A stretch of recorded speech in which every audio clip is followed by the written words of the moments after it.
All right, hi y'all. Thanks for coming. Welcome to this creative facting panel. My name is David Madden. I teach at the University of San Francisco. And I just wanted to talk a bit before we get to our panelists about where the idea for this panel came from. Various sources, various things that I've been seeing and thinking about lately. One was, this is actually, well, okay, so I guess stepping back.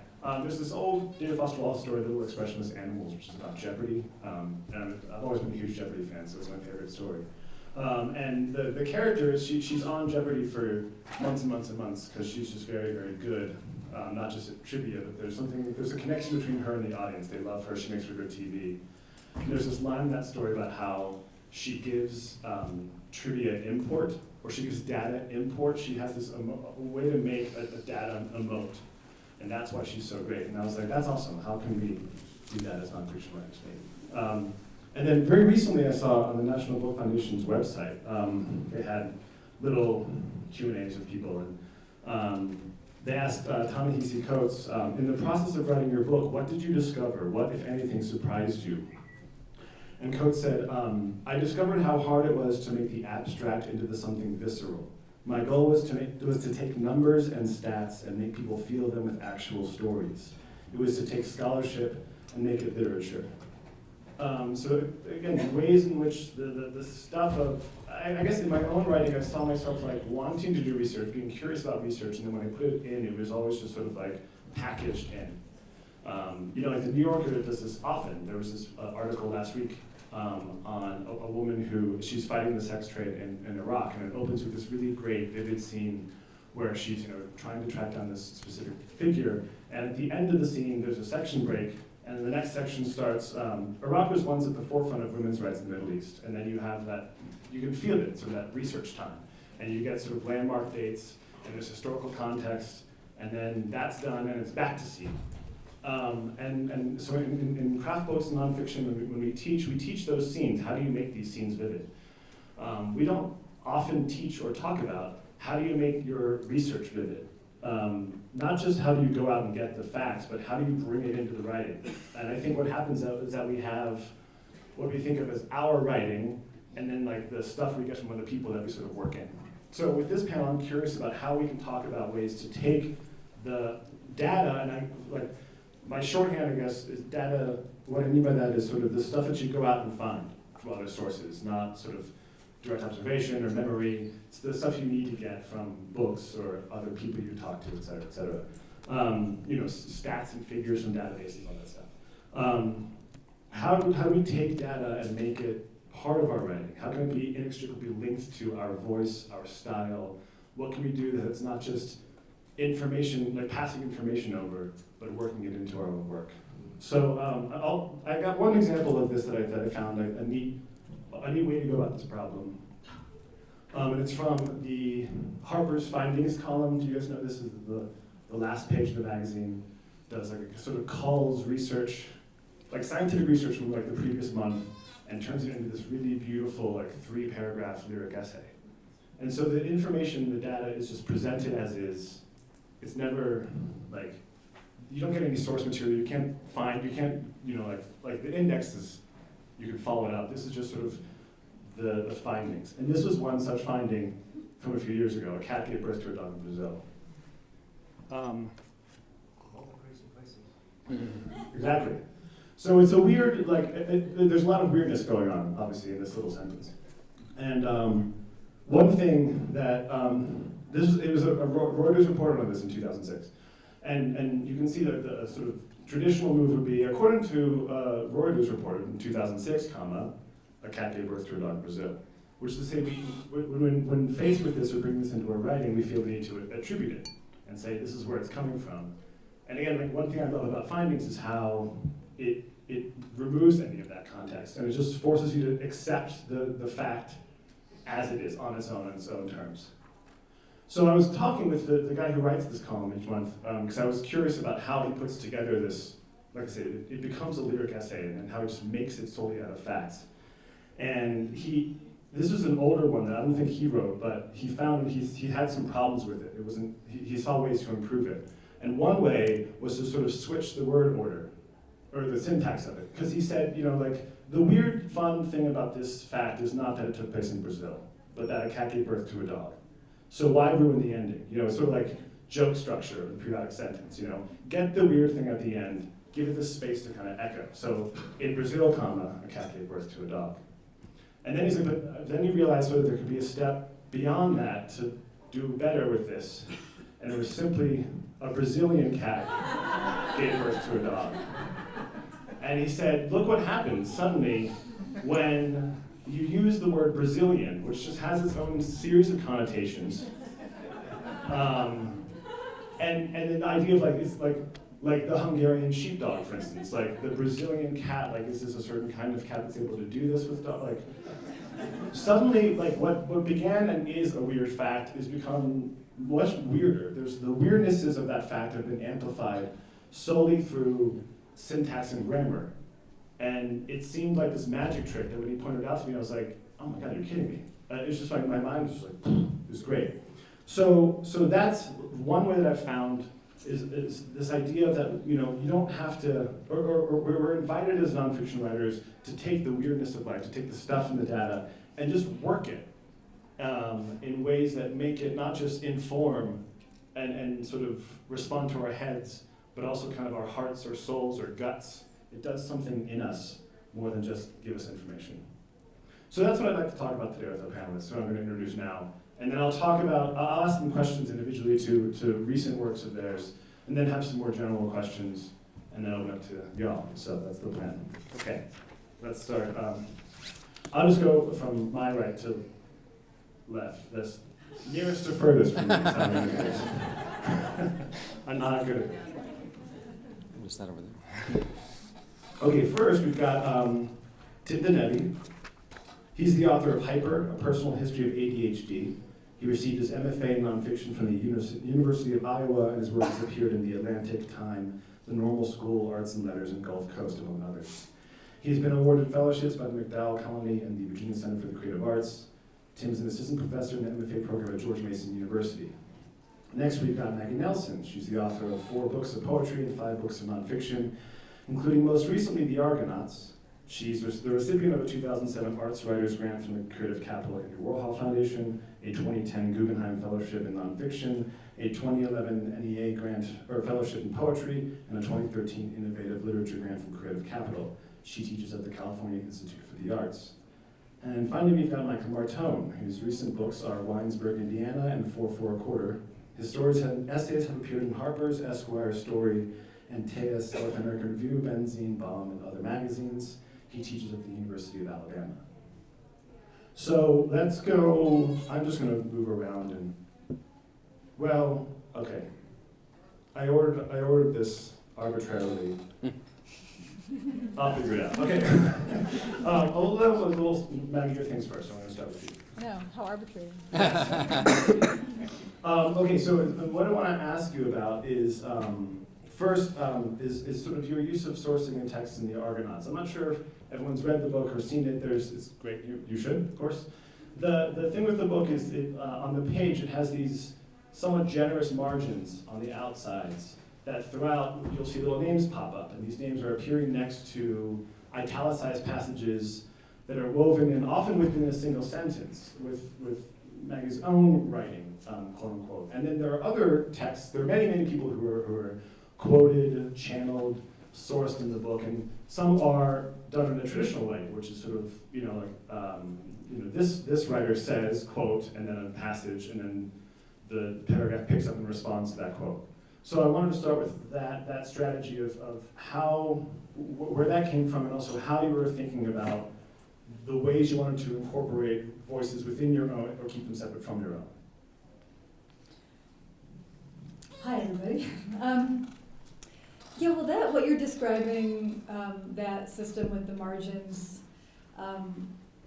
is stolen. Like I said last night at the keynote thing, is stolen from Roland Barthes, and I think, but the reason why I ended up with that is because I feel like why I was interested in hearing what you all have to say about this topic today is that these questions are really, they're not just like they're not just like a problem to be solved in my writing. In some ways, you know, in a lot of my books, they are the problem of the writing, I would say, and so how, because they're kind of performing a means of thinking with others. So I think that I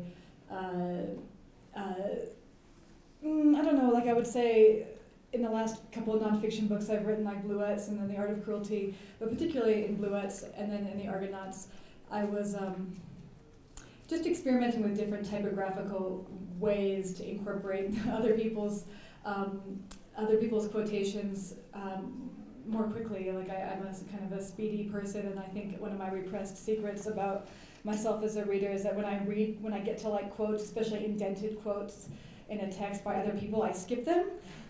And I don't, you know, in an academic writing, I would always be like, I would just skip the parts of the source text that was being quoted and just read what the critic had to say. And I felt really guilty about this for many years. Like you're supposed to want to really read, you know, the quote, you know. But I was kind of, I feel like I grapple with that in my writing and think, why do I skip it, you know?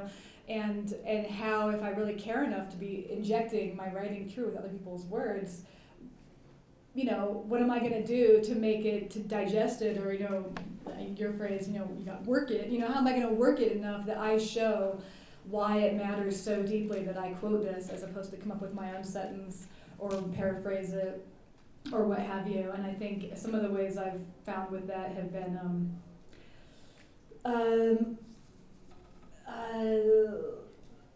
like kind of like using the ear of a poet to relate. Like often like I have like rhymes or half rhymes between my surrounding text and the thing I'm quoting, or other things where like I'm actually not only trying to like in a logistical sense show you why it's so important that it's there, but in a oral, you know, A-U-R-A-L sense, show you why it's there.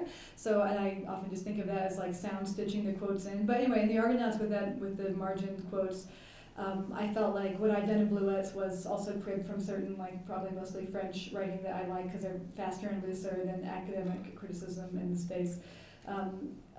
In Bluets I used parentheses, and then in the Argonauts that felt like too much of an interruption. So I ended up with the margin thing, which the margin thing is also like a way of making a party, because, you know, I was reading Abby Tell-Ronell's Crack Wars this morning in their book I love, and you know she uses the margins a lot too, but in that case she uses it to you know, write topics, you know, like what are we holding against the drug addict, you know, but like a question, you know, but like a passage of Madame Bovary. So she's doing it differently, not with attribution, but you're making in the margins like a second family or like a second discourse to what you have in the text, and I found that captivating for this project. Okay, I'm going to look at a passage from the book where I think does something similar, not so much with sources, but kind of facts, data, things you clearly found through research. This comes later in the book, and it's a sort of standalone, it's in its own paragraph, nothing before and after it except for white space. My mother thinks that people don't really know what they're in for in this life, what the risks are. How could there be such a thing as an irrational peril if anything unexpected or horrific that has happened could happen again? Last February, a sinkhole opened up under a man's bedroom near Tampa, Florida, while he was sleeping. His body will never be found. When Iggy was 6 months old, he was stricken by a potentially fatal nerve toxin that afflicts about 150 babies of the 4 million plus born in the United States each year. So the paragraph, as you can see, leaps from fact to fact to fact. Fact of sort of from your mother to this sinkhole, and then to your son, the toxin. And it's one of the few places in the book that you address that.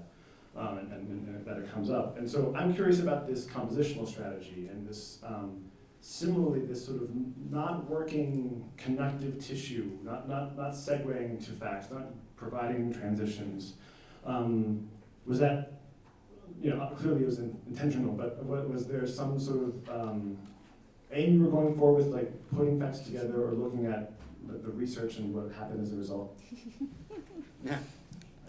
Well, you know, all these questions are like, what's the phrase, like Monday morning quarterback, even though you like writing, and then, but now that I look at it on the screen, I can see I can look at it with a different eye, and I mean, here when I look at it, what's very obvious is that I'm trying to capture the haphazard terror of thinking around probability and statistics and what it feels like to be, when someone tells you you're at the doctor's office and they say, well, you have a 24% chance of, dying of this aortic rupture within the next 42.5 years, and you're like, what the hell, should I worry? And so I think, clearly here I'm trying to, contend with issues around, this passage comes out of a thing about what I'm calling prophylactic anxiety, which is just anxiety basically. By Freud's definition of anxiety is prophylaxis. The guy died right around the same time in the sinkhole that my baby got sick. So, those things were all on my mind. Okay. Yeah, so there's a kind of way that the form of it is reflecting the content. Yeah, because your brain's just like, right. Okay, spinning great. Facts, with no sense to be made, Okay, we'll come back to some of these things. And next we have, Tim, good, okay. So this is about, I'm going to ask you some questions about this essay that was in the normal school this past spring, which if you haven't read or bought, it's out in the hallway, great magazine, called Pigs See. And I'll read this in a bit. The story, the essay is about a passage in the New Testament about the madman of Gadara. I'm not sure how to pronounce that. But, and the essay opens with this long, beautifully imagined rendering of that scene where the reader is invited to place herself there on the shores as Jesus and his disciples show up, and you kind of watch it unfold as though you're there. And it takes like pages to go through, and then there's a section break. And then shortly after that, or maybe right after that, we get this, which I'll read as a way to just sort of get us all on the same page with the story and then ask you about that. After crossing the Sea of Galilee in the midst of a terrible storm, Jesus of Nazareth arrived with his followers in the region of the Gadarenes, where he was immediately accosted by a naked madman who, running down from the tombs in the mountains where he was known to reside, shouted something like, "Son of the Most High God, don't torture me." In response, Jesus asked this man his name. "Legion," the madman responded, clarifying, "for we are many." But in the next moment, these spirits, speaking in the voice of their disheveled host, plead with Jesus to let them remain in the region. And to everyone's surprise, the Nazarene agreed. He decided to cast them in the direction of a nearby field where pigs were grazing. From Mark, the herd, about 2,000 in number, rushed down from the steep bank and into the lake and were drowned. So I got sort of two questions here on this. One, the idea of rendering in your own words for so long and then sort of summarizing it like this, and also as a sense of, because as you write later in the essay, the Gospels were never meant to elucidate the factual details in the life of Jesus. They're meant to be read as parables and myths, and so your source material is not historical record, but mythic record or something. So thinking of that, did that give you a kind of liberty, or how are you working with that as your source and your data? Thanks.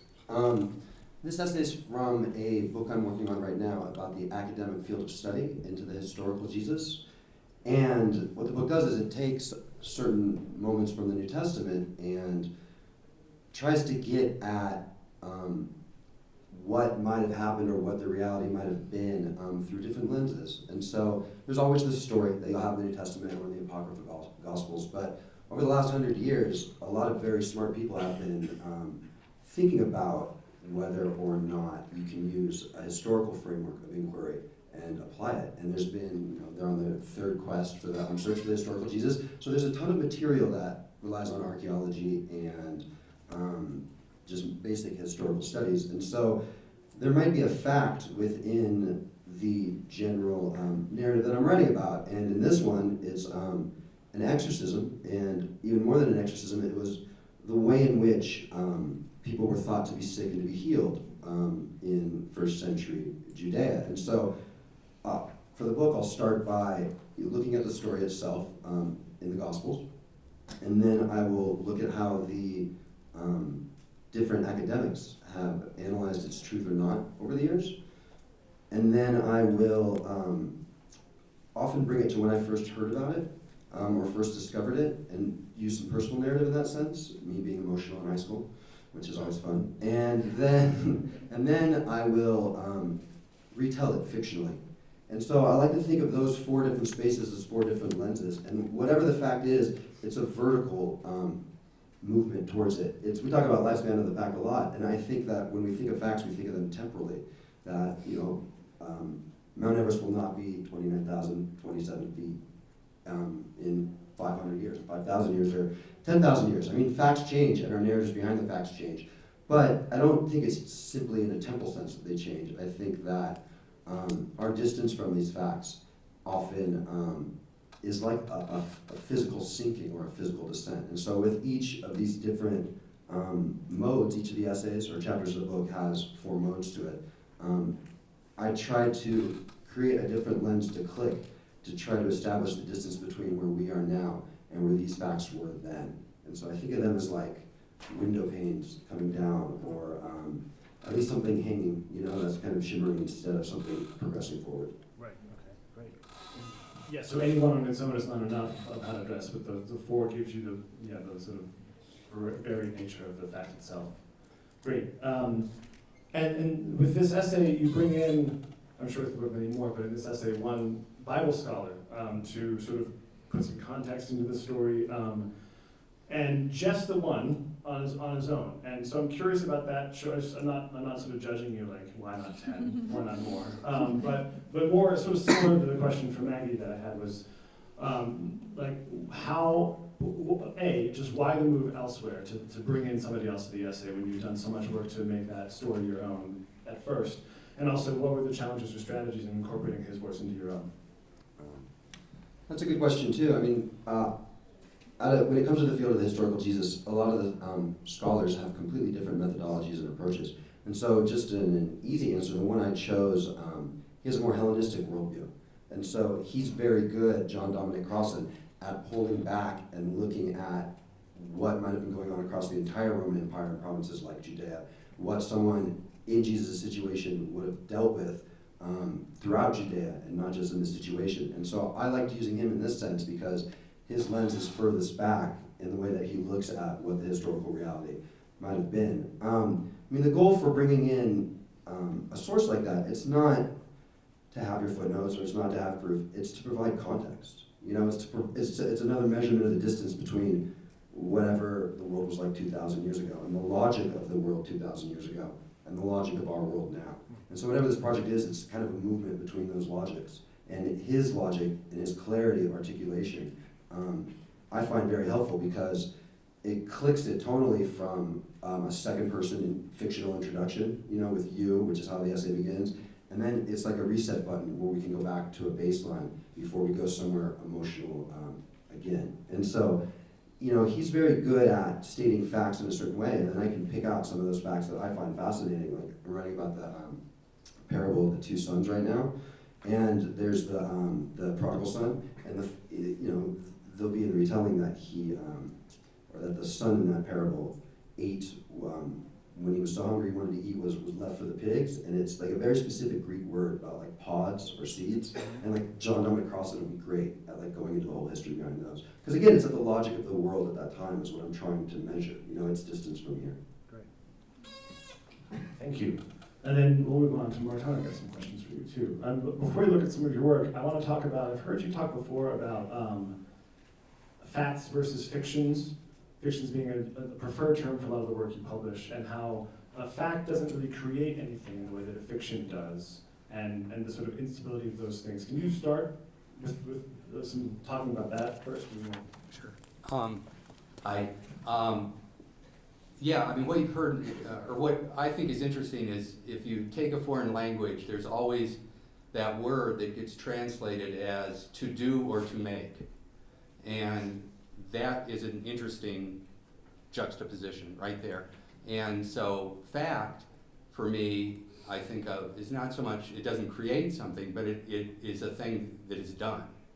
And that a fiction is a thing that's made. And so for me, what's interesting is to realize that a fact, once it's finished, it leaves residue behind, but there's nothing there. As soon as we leave this room, this fact of this meeting is now going to have to be reconstructed by the tape that's being recorded and notes that are being taken, photographs that are being done, and then realizing at the same time that all of that recovery material can be faked or manipulated or manufactured. And so it's interesting to me, so say like the Battle of Chancellorsville, as a fact, an important fact, and the way we would get at that is through the recovery of that evidence, realizing that the recovery of the evidence, even the 140-year-old drummer boy who's still alive as an eyewitness, yes, a lot of people got killed in Chancellorsville, all of that can be, of course, faked and done. But then you take a book like The Red Badge of Courage, which is a fiction. It is about the Battle of Chancellorsville. It has, and this goes back to this sort of the first question, it has a material nature. I mean, the Red Badge of Courage you can hold in your hand, you can feel and touch it, and it is, in a way, the fact is not. And so fictions, so it's interesting that we call them nonfiction and fiction, but for me the word is more about the making of things, that even what we think of as essays, nonfiction, that's still a made thing. And so in that sense, I just move that genre boundary to the made and the unmade, as opposed to within the made genre, there's one that is true and one that isn't. So Right, and so within that idea, what the thing that makes nonfiction creative when it's creative is it's that recovery of the detritus of what's left behind the fact. The recovery, that's where the creativeness or the makings of things that happens in nonfiction happens for you. well, I mean, I was already really excited by the first two here, and you mentioned this last night too. I think the most interesting thing is the technique of juxtaposition. I don't think we really study that, and you started with juxtaposition and just the rearranging of stuff. And I think it was Donald Barthelme that said, I want to be on the leading edge of the junk phenomena. And I think, as writers, there are some who, really work the predicate, and there are some who work the nominative, and I'm a nominative worker. Can't make things move, but by moving the actual words around, and I don't know, until you do it, until you actually put things in a certain order, you don't know if that valence is there, or that spark is there. So it's raining cats and dogs. Still, even though that's a cliche, I say that, and you say it's raining hard. How did we know? I mean, how does that work? That's a really interesting thing of taking the things we really know as actually acts of creation. We're not creative like a god. We're not creating things out of nothing. We're creating things out of things we know very well, but now are reordered. And that is, I guess, what I'm interested in. Okay, I'm going to talk about a piece from 4/4, which is a book that's about fourness, fourths, both in the subject and in the form of it. And this is a piece called, it's from a piece called Antebellum, and it's in 4 short sections with titles. This is the first section in its entirety. It's called The President's Mansion. The story goes that the president's wife, brandishing a brew on the veranda, shooed away elements of the Iowa cavalry sent to burn the college. The event is reenacted each fall. The dragoons slump in their saddles, exhausted by the hard ride and the day's fighting. They watch a woman race back and forth on the porch above them like a carved figure would up inside a cuckoo clock bursting from its doors on the hour, while their mounts, nearly blown, shit on the trampled flower beds in the formal gardens. So it's a piece that's about, it goes on to have, it's 3 more sections, and it's looking at the 4 buildings on the Alabama campus that are still, that still exist after it was destroyed in the Civil War. There's 4 remaining buildings, and sort of looking at them, sort of what remains and how they were used historically. And it is, I think, in the book, one of the more straight nonfiction pieces, if you will. And yet it's still a fiction in this. So I was just looking at this specifically, if you could talk about how you took the sort of facts of these buildings on campus and made the fiction out of them, what your strategy or your aesthetic there was.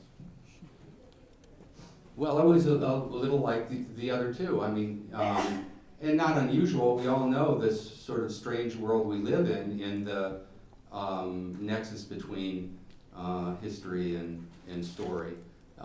Here you have reenactors who are reenacting the event as if it were real or the event. And the confusion that we all you know, because we all now are more cultural beings, or that our world is really made up of books and movies and media, that the facts of our world are really fictions. And we negotiate that, that a lot of things seem to be, a lot of fictions seem to be more real than the real thing. There's do you know The Forest People by Turnbull, an anthropological text? Anybody know that? There's an incredible scene where Turnbull, who the anthropologist, has been living with the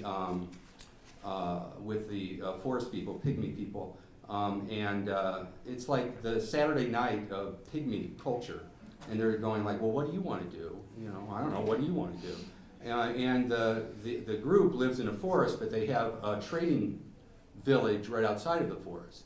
And so the one guy says, I know what we can do. Let's get dressed up like pygmies and go down to the village and let the tourists take our pictures. And I thought, this is really great. You know, or there is the book Foxfire. Do you know the Foxfire books, a whole series of collected? Do you know the one sort of strange paradox in that is the anthropologist walked into the Appalachian village, collected how to make baskets, you know, all this cool stuff. Came out in the 60s, Back to the Earth movement. Everybody loved this book, Foxfire. So they did Foxfire. They went to another place, Foxfire 2, Foxfire 3, Foxfire 4. They went back to the original people, and they found that they were now making their baskets different. And they were now doing their blankets different. And all of the things that they had collected and was so cool, they now were doing different. They said, what the hell happened? And they said, we found this great book. And they went and pulled out Foxfire 4, and they were now using Foxfire 4 to do their work. So, you know, there is that desire. I mean, I think there's that desire that, oh, once things are facts, or once the thing that we're studying sort of holds still, especially if they're other humans, they hold still in space and time, and they're moving too, and they're moving in the same way we're moving. You know, I mean, if they're subject, they're thinking we're the subject as we're looking at it. So I was trying to get that sensation, that weird paradoxical feeling. Okay, I've got some questions for the whole panel now. I'm curious about, so Lee Goodkin is written years ago, and like, you know, you see this often in craft text, but the quote is that the mission of nonfiction, quote, is to gather and present information to teach readers about a person, place, idea, or situation. So the genre of nonfiction is here to inform, in part. And, you know, again, that was years ago. I'm wondering now if that's still true. I mean, we all have Wikipedia in our pockets. Facts and data are accessible in ways they have never been before. And so what does that mean for us as writers of nonfiction, using and often requiring data to get our stuff together? Do we compete with the internet? If so, how? Do we need to worry about it? What do you think? Who's first?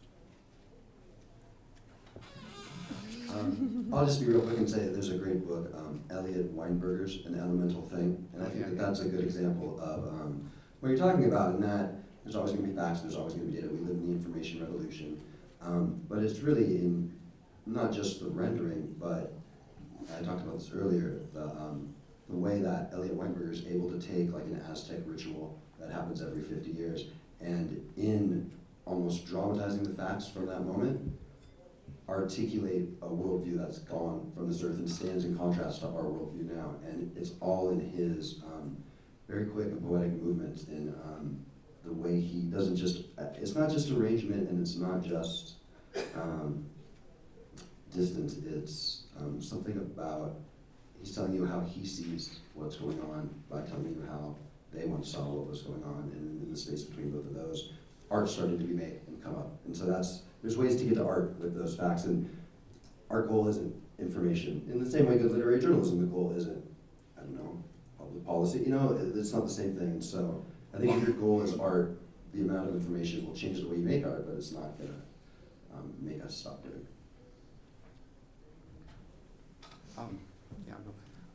One thing I think to think about is, in a kind of meta way, Now, not all of us as nonfiction writers are in universities, but most of you are. I mean, no. But I mean, that's I think part of the anxiety of the nonfiction category right now, that it's in transition.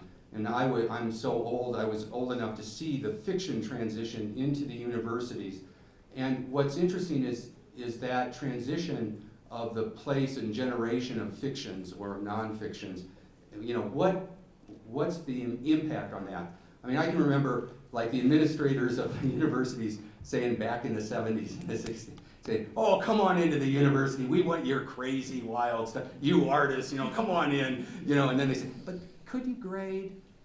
You know, we're not asking for much, but just a grade, you know, I mean, so, and as time goes on, you know, it gets a little bit, it's just a little bit more, that the medieval institution of the university can't help itself from being, I mean, this goes back then to being a factory of facts. It's its business. Its business is sorting, its business is norming, its business is to categorize. And as I get older and more ensconced in universities, I find that that's sort of my business now, is to confuse that. And to really, and because it's so subtle. I mean, I think as writers, especially writers moving into the university, you think, oh yeah, this is benign, this is, you know. But how is it actually affecting the way we think about art and facts? How does the university and that place to write, and then for a lot of it, the places that are publishing are being used mainly to also, you know, keep us there through tenure, or keep us there, or promote us, or you know, celebrate us. In what way does the academic idea of the manipulation and the writing and arranging of facts impinge, support, or actually prevent this other kind of and whether or not we want to actually confront that? So, I mean, I think of it, I keep thinking of Hermes and Hermes's, you know, origin story. You know, the whole idea of Apollo. I mean, you know the story, right? That he stole the cattle, and Apollo, you know, is going to beat him up, and Hermes says, "Oh, I'm just a baby, you know, you can't." And then finally Hermes, you know, gets caught, and you remember what Hermes does? He gives Apollo the lyre, and he's charmed and he forgives Hermes. But the key thing, I think, is there is the kind of artist that the Academy wants, is the Apollo kind of artist who is incredibly good in the genre. You know, Apollo picks up the lyre, immediately plays beautiful music because he's Apollo, you know. And but Hermes can make the lyre, but he can't play the lyre. And so what Hermes does is see a category of dead animal body parts, tortoiseshell, horn, catgut, and transfers it to the category of musical instrument. Whereas Apollo can't make that move. His move is, oh, it's a musical instrument, I will play it the best way I can, or the best in that particular category. And I think in the Academy, they like those categories. They like the Apollo idea of art and writing, when in fact, maybe one of our jobs is, in fact, just to confuse these categories, to open up other spaces, as opposed to reinforcing and cementing those boundaries. So, I'm sorry, long answer. No, I loved it. I thought it was great. And all that occurred to me while you were talking was that maybe I would just extend it by maybe being like playing like the Dionysian element up of it, which is just that when you were talking about, you know, I don't know, I wrote down mission of nonfiction, and you know, just to play the disobedient role. You know, whenever I hear about like the mission of anything or a duty to inform, you know, I just feel like I want to. My desire to be a traitor to the genre, or to, you know, the undercommons of the university or whatever you have, it just is immediately engaged. But I think that also, I mean, for those of us who come at nonfiction from the whatever, I mean, these are specious, but you know, more literary end than the journalistic end of things, I don't think that the I think that the question of like a mission to tell facts, is a lost cause from the very start. But I guess for what you were saying, I was thinking when you're talking about this notion of fact is that, a number of, I feel like when the Jon Stewart phenomenon came about, and everyone was like, oh, it's so amazing, everyone's getting their news from fictive sources, not really the real news, but like having been in my hotel room now for 2 days with a lot of CNN on, and like, I mean, it's so hyperbolically extreme that I think now, it's, you have all these like students they come out miraculously still from high school saying like, I was told to keep the self out of it and it would be more objectively true, and I'm thinking like, what world now, like this, the self may be all you've got, like in the, in like the shellacked version of, whatever's going on the, the CNN feed, because then you got the new political reality, which is just, it's not fact or fiction, it's just, pure, blatantly say whatever you want to say, believe whatever you want to believe that serves the interest of the people who are, whatever, the rich folks supporting you, whatever, just like, flat out, like, it's complete. So I feel like it's a completely, I feel completely freed up and ready to be traitorous about in many forms on these eras, because I think, I don't want to be like moralistic about like, because we know, but I mean, what fact about climate change is going to change somebody's mind at this point? Nothing, but that doesn't mean we can't also make work that could summon, it's not the truth of climate change or something, but certainly we can make work that makes people reading it feel something, a deeper reckoning with our age or our moment than watching the feed. I want to ask you all about the imagination, and as it might tie into this conversation or to our jobs in nonfiction writers. This came from, I think there was an AWP panel years ago, and it was probably like research and fiction type thing, and Jim Shepard, who does a lot of that, was at some point said, like the distinction is like, my job is not to be like a nonfiction writer and go in and like provide the facts as they happen. I'm a fiction writer, I use my imagination. And it was like, it rankled, I was like, oh. I can use my imagination too. But when we talk about the imagination in nonfiction, it's usually this sort of filling in the gaps of what's not known because we weren't there, or memory lapses, or what have you. There's an essay in Brevity years ago by Lisa Knopf called Perhapsing, and that's the phrase that she uses. It's like, oh, perhaps my mother felt this. And there's a really great passage of this in Maya Angelou's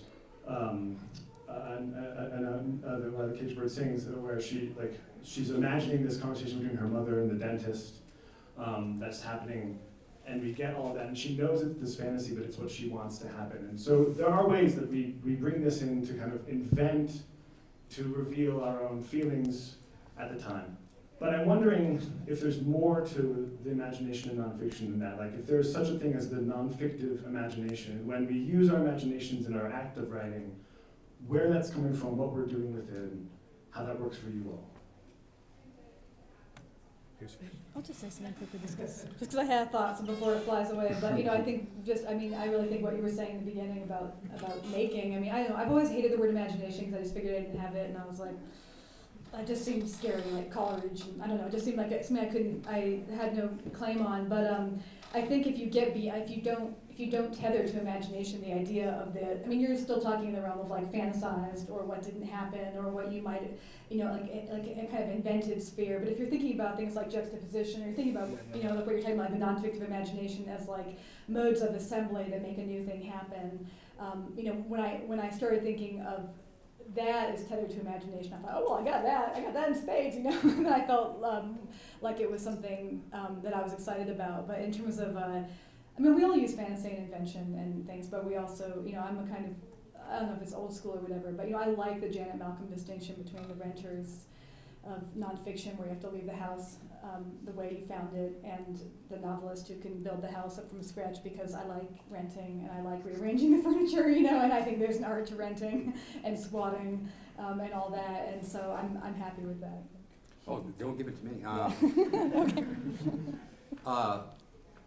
Well, it's like the hot potato. Have a thought. I was thinking. I was thinking of back to the Greeks again, and one thing I did once was I discovered, and here's a juxtaposition that interests me, and also the historical thing, and that is Heinrich Schliemann. Anybody know? You know Heinrich Schliemann? Discoverer of Troy. Discoverer of Troy. 19th century, they thought, oh, this story, the Iliad, all made up. And German weirdo Heinrich Schliemann, big merchant guy, used all of his riches to prove that in fact the Iliad was history. And you know, and we have all of that, you know, the digs, 7.2 level, you know, the place in Turkey Minor.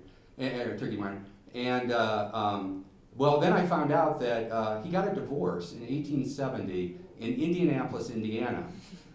Because Indianapolis, Indiana in the 1800s was the Nevada of the United. It was a quickie divorces. It took 12 months. That was a quickie divorce in the 1800s. So he had to go to Indianapolis, and he actually bought property. And it's going to get weirder. So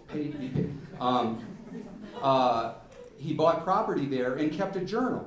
In the 19th century, kept a journal of his time in Indianapolis, you know, to prove that he was an Indiana citizen. As soon as he got his divorce, he took off.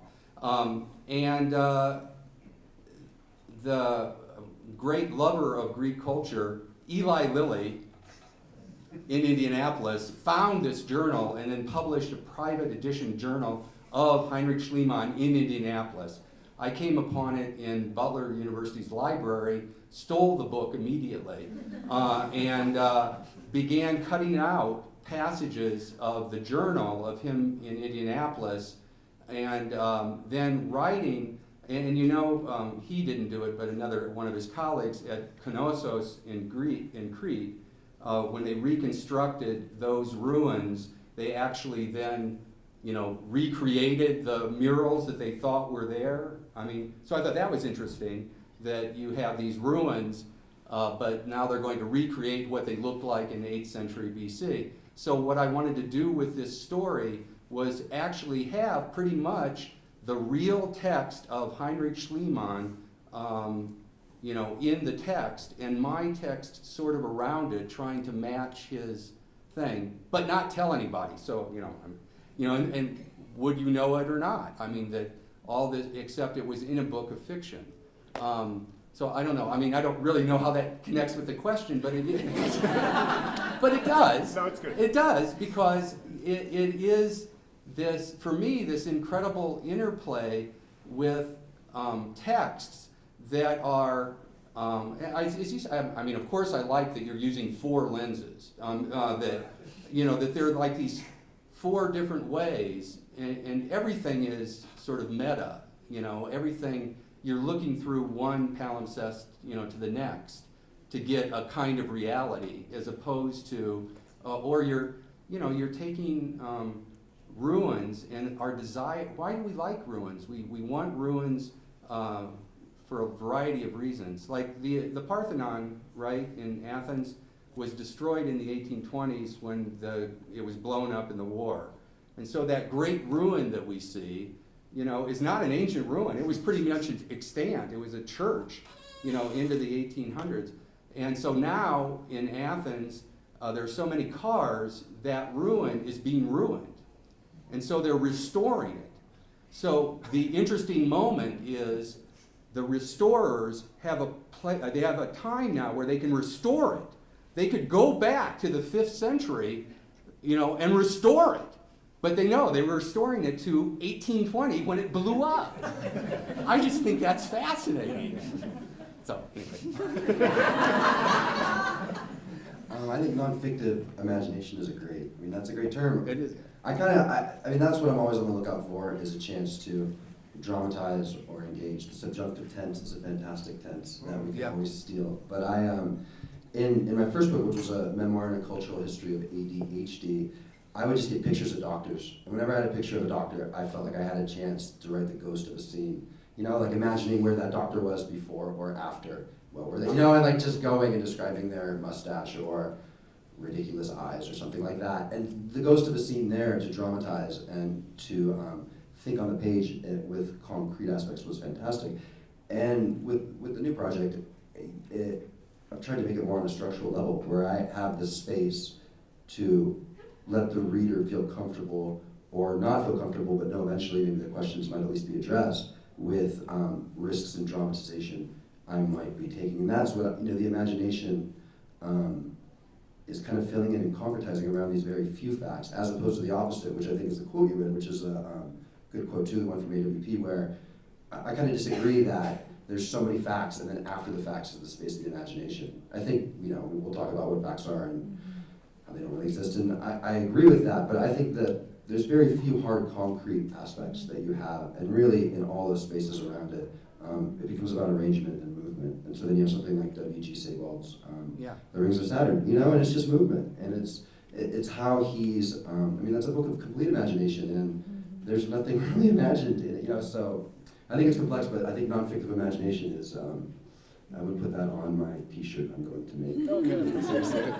Our new softball team. Yeah, I'm hearing a lot of this. We keep coming back to juxtaposition, arrangement. It seems like where this might, the imagination, non-fictive imagination might be is not maybe on the narrative level of how much is being spoken or written on the page, but in a lot of the authorial choices behind the scenes, so to speak, and that like finding when you put two things together, the question then becomes like, wait, why did they just do that? Or who did that? What is the mind behind this that decided this and this together, and then you're left to do with whatever you want. Yeah, the ghost behind this machine is the author being dead. But the continuation of that quote is writing still exists, and the whole idea of the authority of the writer no longer having that authority. And for me, the white space on the page is a kind of illustration of what I think I now believe, which is I am working in collaboration with a reader to make a meaning of the text. And that white space is that illustration of the invitation to the reader to come into the text. And so you're right, I think more and more, whether I'm writing fiction or nonfiction, I am more an arranger of things than I am a sort of author of a linear text. Yeah. Can I say one more thing? No, please. I'm just going along, but since we're here at this nonfiction conference, and I just wanted to throw out, so if any of you don't know this Lucille Clifton memoir that's called Generations, that's in Good Woman, and it's just one of my favorite pieces of autobiographical nonfiction ever. But in terms of this nonfictive imagination, I just wanted to mention that it just has these amazing 3 layers where she's reconstructing stories of people in her family going back to several generations, hence called Generations, a memoir, and back to slavery. But but obviously she's just doing it by talking to family members and some research or whatnot. But at the heading of each person, Jean, whoever their name is, and she's got a picture of that family member, so this archival kind of trace, right? And then underneath it, she's got a quote from Walt Whitman, which is really like a complicated layering in this memoir about slavery and up to the present. And then she has these kind of oral histories of talking to her family, and at one point she's trying to figure out the genesis of her name, Lucille, and whether or not she was really named after the first black woman ever legally lynched in the South for killing a white man and being tried and then hung. And she's talking to her dad, and then finally her father says something like don't you get it, Lucille, slavery was so bad, even the lies were true, or something like that. And it's very profound, because it doesn't mean give up looking for the truth or give up looking for the archive, because the memoir itself is just dedicated to histories and actual pictures and other things, and then mediated by these weird Walt Whitman quotes about humanity, which are so put the tension there, and it doesn't mean give it up, things are subjective, even the lies are true, whatever, it's like a performance of what it means to hold both those things in mind at the same time, that his statement could be true, and you also would undertake this research project. I got kind of nuts and bolts logistics question, and then I'll open up to you all, and it's I guess 2-part. You can answer either or both. I'm curious if you have go-to resources that you find yourselves coming back to again and again, either source texts, websites, databases, something like that, and also similarly when in the process, I'm sure it always changes, but if you can talk about Do you get inspired by data, by research or things you come across, and that inspires the piece, or does the piece come from somewhere else and then you feel drawn toward data, research, that sort of thing? Any thoughts? I'm a library guy. I wasn't. I took a bunch of Adderall about 5 years ago and spent about a year in a library and learned how to use it. I had never used it before. And true story. And so now I love the physical aspect of it, and I feel that when you do a subject, you have to basically do a master's in that, like a shitty master's, but a master's in that subject. So I had to read every book, or at least use the index for every book on ADHD when I wrote about it, and that was something that was really important to me. And same with historical Jesus. You start with the really academic, difficult articles and the anthropological articles, and then you draw back into the more maybe summarized ones or the more accessible ones. But one thing that I'll just say quickly that I found is that the more I learn about a subject, because we're talking about factual, the writer needs to learn about all of it before they then obviously choose the facts to go. We're not researching to find these little nuggets that we'll then use as evidence for the point we're making. Like when I'm researching, I'm often researching to understand that topic, to get a point of view on it. So then when I go to write about it, I'm often eliminating most of the facts that I've gotten. And when I've gotten to the point where I begin to eliminate facts and information, it means I've gotten a better perspective on the big picture of it. And so that's my goal. I'm going to make all my students learn how to use the library this semester. I mean, we'll see how that goes. Yeah, right. Yeah, I think like the longer you go along, the more I feel like a good thing can happen where you have trust in that. Like I don't think of facts as like this huge ocean out there of things. Like I think about the trust in like my rhythm of attention, like that I know I'm hunting for something and it's not the facts, it's something else. And I know that whatever I'm noticing, you know how like you look at a book on your shelf that you read 100 years ago and like you underlined a few things, and then when you read it again, reading everything, not just what you underlined, you're like, wow, I missed a lot of really important passages. Like, why did I think those were so important? Like, oh, I was getting divorced, so all the ones that were about a rupture I thought were interesting, but now I'm making bread and I'm really interested in, processes of rising or whatever. So it's like, you miss so much, but it's okay, because when you're researching something and you're driven by a project, you inexorably have a you need a wide lens, but you also need like a laser lens and like what you're looking for, and so I feel like I trust that more now, where it's a little old school now. I don't like to cut and paste very much, in that I feel like I learn a tremendous amount by recopying texts, like by retyping out things. So I often start many book projects by retyping. Like I read and I mark all the passages that interest me, then I retype them into the computer, because only by living like in the syntax of the thing that I'm rewriting, maybe this is back to the sound stitching thing I was talking about earlier, but it's only by like rereading their thought. I was doing this morning with Hannah Arendt, and I was like, Jesus, these are complicated sentences, but I wasn't really understanding them when I read them in a way that when I type them, I understand them differently. And then, but I would also just underscore that, because I see a lot of student work and stuff that has done the first layer of finding good facts, and you're like, cool, but like I know, say for example, when I wrote a book about the color blue, I read all the books about the color blue I could get. I wrote in all the facts about blue that interested me, like on index cards. I wrote like anecdotes about, maybe like 100 fun facts about the color blue. And then when I figured out what the book was about, maybe like 35 of them bore relevance to the book's themes about like pain and heartbreak or whatever, but the rest were like, whatever. They belong in a different book about color, but they didn't belong in that one. But you really have to go through, it takes a while.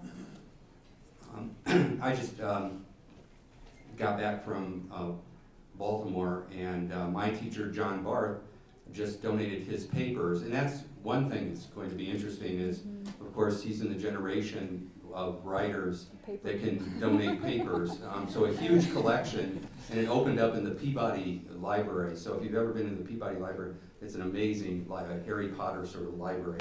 But I saw him do something much earlier at a reading, and it was sort of, he anticipated the question that often comes at readings, and it's sort of like your question, which is, what are you reading now, Mr. Barth? And the real question underneath that is, what good stuff are you reading now, so that I can get that shortcut, to that, and then, my book will be just like your book. But he anticipated that because he'd done it so much. And he had this satchel, he opened up the satchel, and he reached in and he pulled out a cereal box. He said, I read this morning. And then he reached in again and he brought out his letters, the mail, and junk mail and all that. I read this. He said, and then, then it was his student papers, and then, his graduate fiction workshop, and then galleys people had sent him, and, it just making conscious and being present of actually all the things the eyes go over the text on the day, but what he was saying also is all of it is important, and as you were saying, you don't maybe sometimes know what you're looking for, or going and finding all of the library. In what way can you sort of train yourself to do that? And so one thing that I've done with my students, and what I'm trying to get better at, is, we often have them keep journals, but of that particular kind of journal called a commonplace book, where you're actually, cutting and pasting, but with the X-Acto knife, not the cutting and pasting on the electronic thing, but finding text and moving it into, and again, making the text a kind of physical thing, as opposed to this abstract thing, and actually seeing that you can manipulate it, and then by taking something you've cut out of the newspaper and putting it into your blank journal, and then see the next day, it's that. Oh, and that reminds me of one other thing, that, there's that big thing about Hemingway learning his style from working at a newspaper. He had to write these things, and because he was sending it with a telegraph, you kids, you don't remember what the telegraph is, but you got charged by the word to send a message, so he had this concentrated style. And that's all interesting, probably true, but I found out that Donald Barthelme also worked for a newspaper, but worked as an editor. And so for him, it was all about cutting. I mean, in the old days, you had waxers and light tables, and you actually cut the galleys into spaces. And so what he learned from working on newspapers was, again, the juxtaposition of columns next to columns, advertising. I mean, it's very interesting, right, that you read, say, Raymond Carver or some sort of, or that New Yorker article next to a Karastan ad. I mean, if you can be sensitive to that, there might be something in that, as opposed to just looking at the columns of what the article is. I just would say real quick a good answer to this question. I'm actually teaching Blitz this semester, and so there's a fantastic moment in that book where Maggie talks about the scientific explanation of why the sky is blue, and she says, I'm paraphrasing it poorly, but she says that she's heard many explanations from scientists and read and found out and understood why the sky is blue. But now what you remember every time is it never feels like a sufficient explanation. Right. And so that's where you ended up after learning exactly why the sky is blue, like a spectrum, a scientific reason. And I think that's a fantastic place to end up. Like that's where you want to get to. If you can unshackle all the facts and leave them behind, they still did their work, I think. Yeah, good way. Yeah, that's good. Okay, questions? Anybody? We have about 10 minutes, so I'll come around and be the mic person.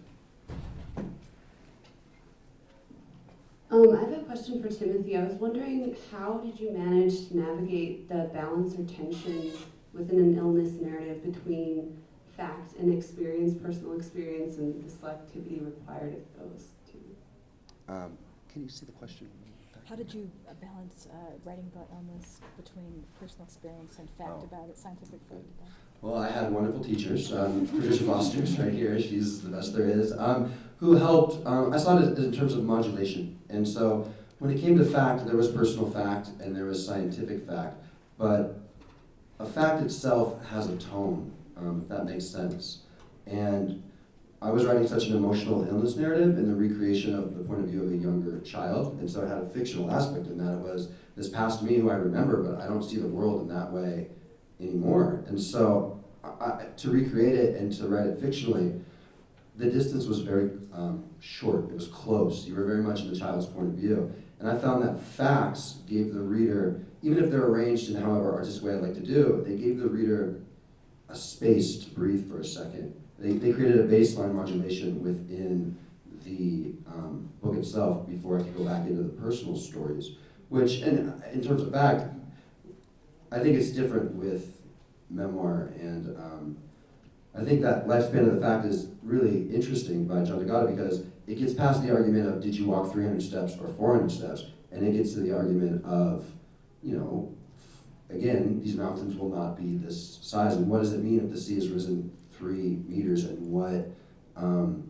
is necessary in our articulation of it being 3 meters, and if we lose that specific articulation, what happens, and how do we lose it naturally, you know, in the way that we see facts in general. And so when it came to the difference between the personal facts and the medical facts, I mean, really, it's the right answer, but just tonally, they just created a tonal movement that was very important to me. I can move through, and the new project's much different. Other questions? Oh.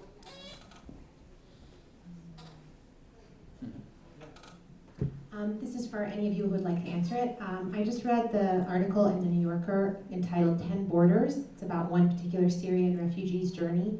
And it's so beautifully written. And the thing that I found most moving about it is the way that each little sort of paragraph almost reads like a lyric vignette, and the language is so pared down. It just feels like just basic facts almost. It's so spare, and I wonder what you think about the importance of the language of facts, like trusting the sound of the facts and what role that plays in, you know, what you choose to keep and what you build around it. I hope that makes sense. Very good. Well, maybe what's happening is, and David mentioned this earlier, the lyric essay. I mean, you know, we have these conversations a lot about truth and non-truth and fact and fiction, but it's I think another interesting binary is narrative as opposed to the lyric. And what I'm interested in is the existential nature of our medium is linear. The words line up and they want to go someplace. And there is, in perhaps all of us, or in some of us in a great way, the desire, the cussed desire to not do that. And poets have invented a lot of ways not to do that.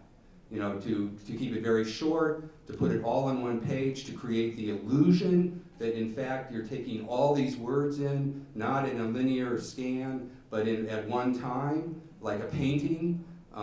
Even though that's a lie, that's an illusion, but there is that desire to make words not, to go against actually their great strength. I don't know why we do that, but I like to do that.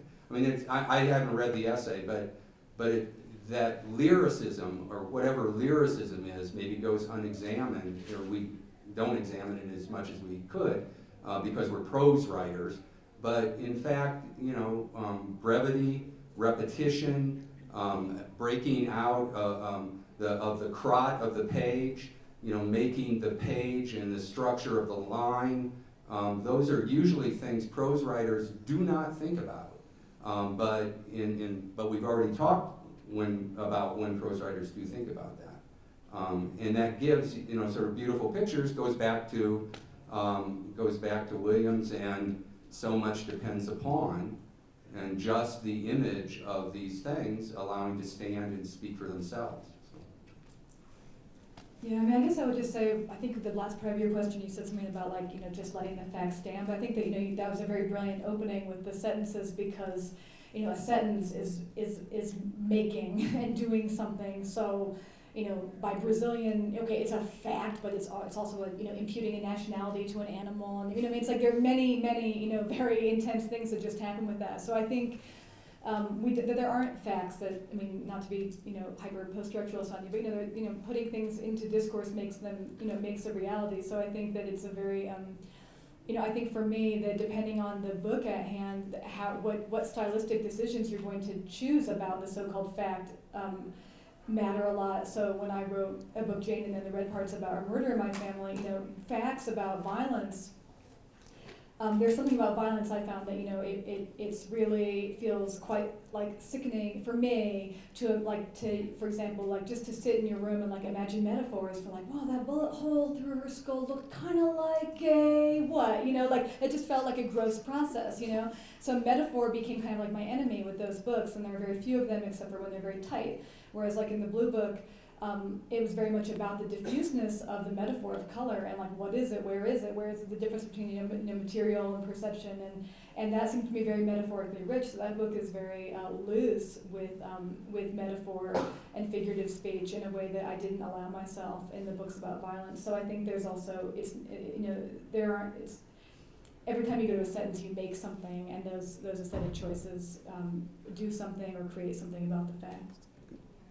I mean, I'll just say real quickly that it's I liked when you were talking about lyricism and structure. There's a great book, Judith Lansky's Atlas of Remote Islands, and I think just the presentation of the fact that it's 50 islands she's never visited and never will, but she draws all the maps of the islands, and she chooses the font for the entire book, and she does all the topographical shading, and she'll put the distances in the book, and the facts are different. They're making a different argument, those facts, or they're jumping toward art in a different way, those facts, when they're placed on not just the images she's created, but the idea of the atlas. And I'm kind of an atlas geek, so maybe that just appeals, but the facts change when they've been placed in there versus some of the same facts coming up in the narrative she writes about the islands themselves. And I think that that's something we, I think it's good.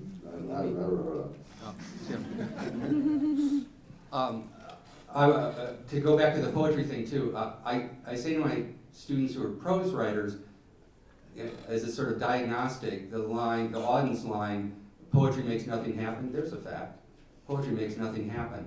And it is interesting to see how many of them will only read that one way, that poetry makes nothing happen, but not read it, poetry makes this thing, nothing happen. And that's a poetic or lyrical reading of that same sentence. And it's like, no, I mean, there's one way to read this.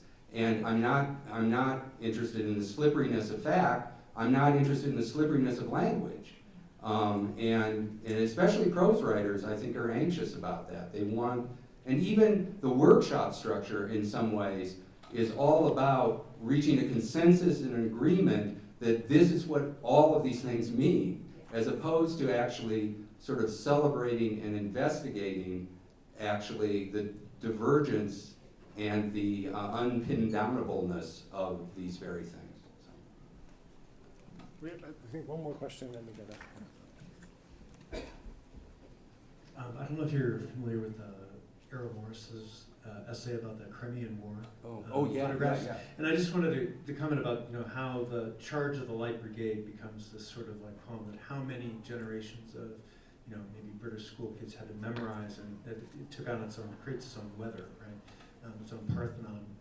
And if people were to go back and find, now look for the record, Morris says, well, they'll find this photograph with all these cannonballs on the road, but actually at that stage, because when they looked at the composition, the road wasn't cannonball-y enough, and so that both the sort of attempt to create an artifact of a photograph as well as the narrative are both straining or reaching, arcing towards the same thing. Yeah. And that was really interesting, all of your comments. Thank you. Well, Okay, I think we're out of time, but thanks everyone for coming. Give a hand to our panelists. And have a great rest of the conference. what was that?